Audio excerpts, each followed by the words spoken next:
Fort Hays State University's Criminal Justice Program and University Police Department are proud to announce that they have been awarded an $800,000 grant from the U.S. Department of Justice's Office of Community-Oriented Policing Services, or COPS, to expand de-escalation training initiatives for law enforcement personnel, and this award increases the amount of federal funding to facilitate advanced de-escalation training to more than $3.5 million.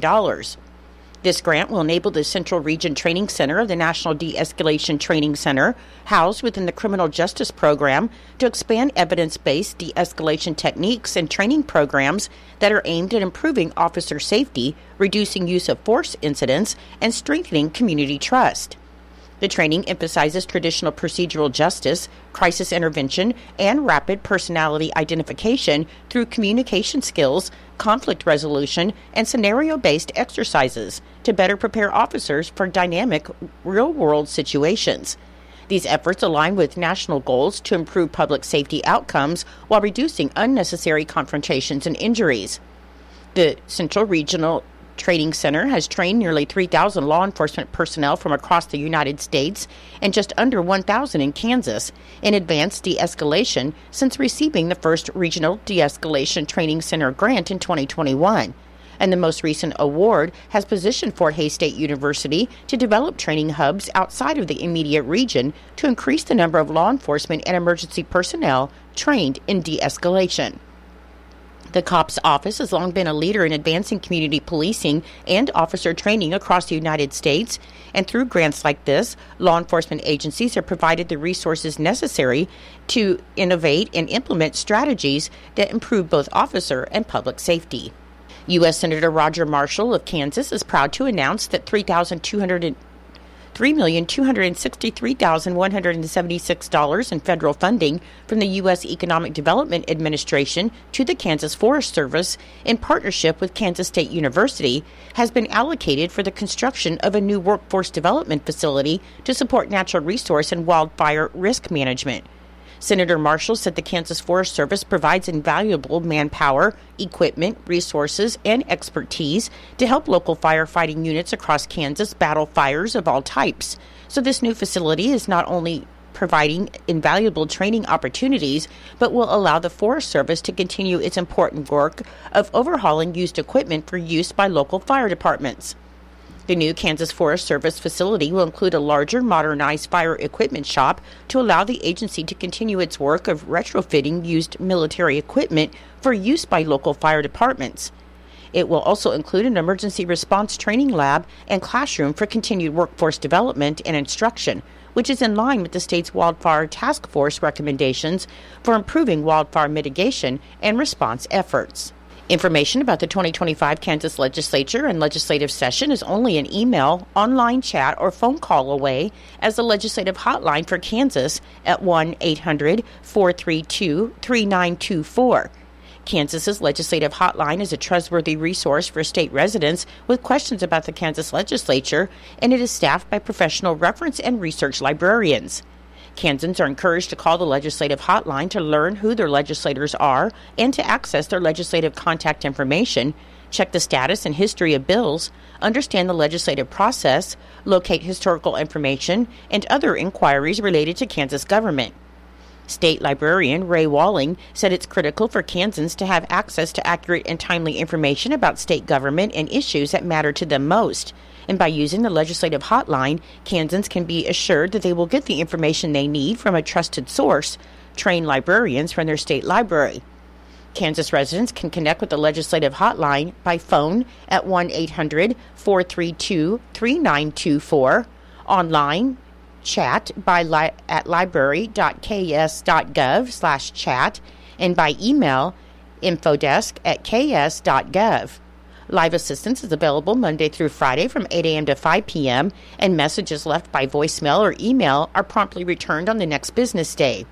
Additionally, Kansans can engage in real-time conversations with librarians through the Ask a Librarian service at library.ks.gov/chat.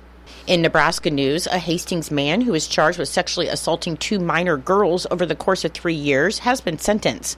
According to Webster County District Court records, 23-year-old Christian Simpson was sentenced to 2 years probation on one count of child abuse, and he was also sentenced to 60 days in jail with credit for 2 days served, which can be waived upon successful completion of his probation. Simpson pled no contest to the charges last November, and in exchange for his plea, the charge was reduced from first-degree sexual assault. An additional count of the same charge was dismissed.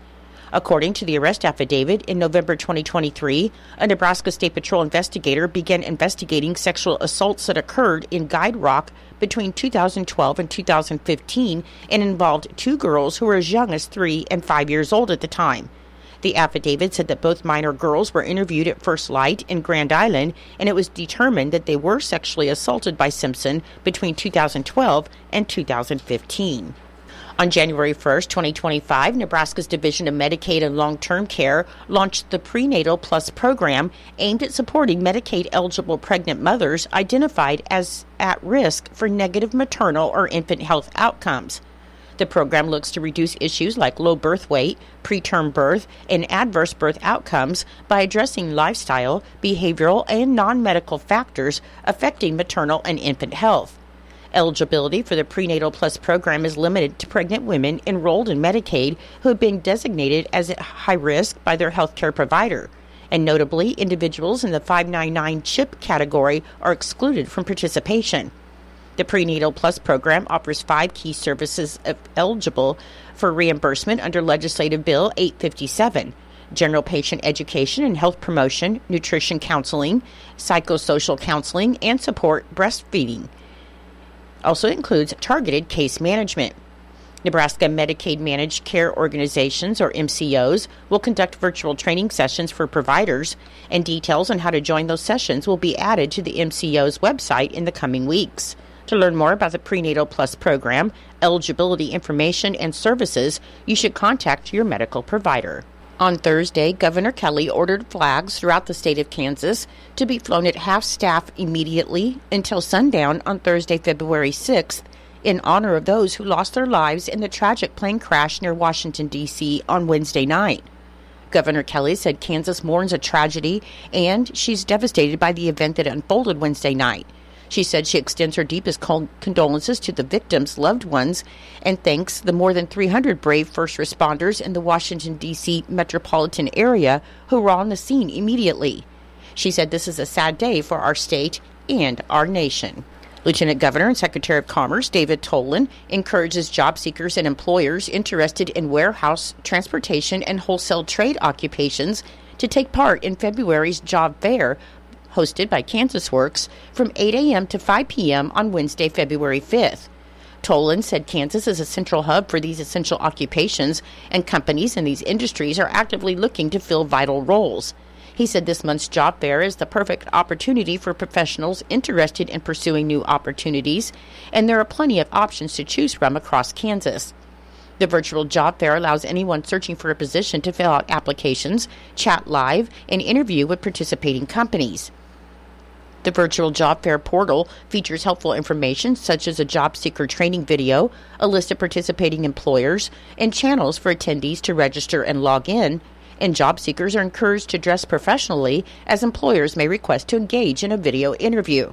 Candidates can participate through any digital device, and any individual with a disability can request accommodations by contacting their nearest workforce center at 877-509-6757 prior to the event. Registration is required to participate in virtual job fairs regardless of your previous participation, and to register, you can visit kansasworks.com.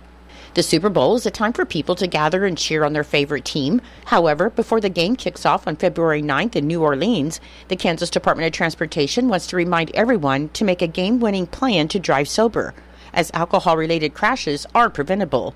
Preliminary Kansas Department of Transportation data shows that 69 people lost their lives in alcohol-related crashes in Kansas in 2024, and nearly 1,000 others were injured. So you should drive sober and save lives. Kansas Department of Transportation Behavioral Safety Manager Gary Herman said that drinking and driving is a choice, so you should, in doing so, can cause injury or death to the driver, passengers, and others on the road. He said even one alcoholic drink could affect your ability to drive, and the consequences could be life-altering. Before the celebrations begin, you should create a plan that includes hosts should provide non-alcoholic beverages and make sure guests have a safe way to get home. If fans choose to drink, make advance arrangements to use a designated driver, a ride share, or a cab. If a friend is leaving a Super Bowl party impaired, take their keys.